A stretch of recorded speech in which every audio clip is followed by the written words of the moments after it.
আবুল সরকার আমার আল্লাহর বিরুদ্ধে জঘন্য বক্তব্য রেখেছে।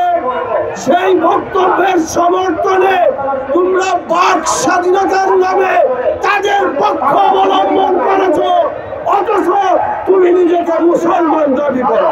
যারা আবুলের পক্ষ অবলম্বন করে বিবৃতি দিয়েছে তারা আগামী জাতীয় সংসদ নির্বাচন করে দেশের ক্ষমতায় যেতে চায়।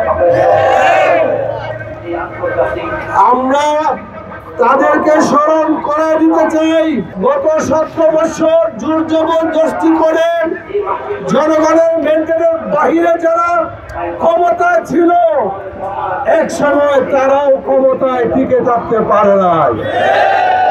তোমরা আবুল সরকার আমার আল্লাহর বিরুদ্ধে জঘন্য বক্তব্য রেখেছে। সেই বক্তব্যের সমর্থনে তোমরা বাক স্বাধীনতার নামে তাদের পক্ষ অবলম্বন করেছো, অথচ তুমি নিজেকে মুসলমান দাবি করো।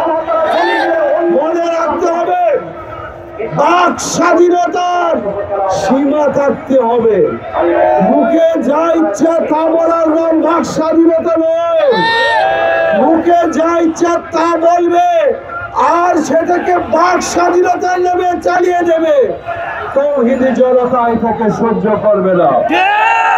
হেফাজতে ইসলাম আজকে বাইতুল মোকাররমে নয়, শুধু আপনারা জানেন আগামীকাল মানিকগঞ্জে বিরাট সমাবেশ হবে, সেখানে চট্টগ্রামে হচ্ছে।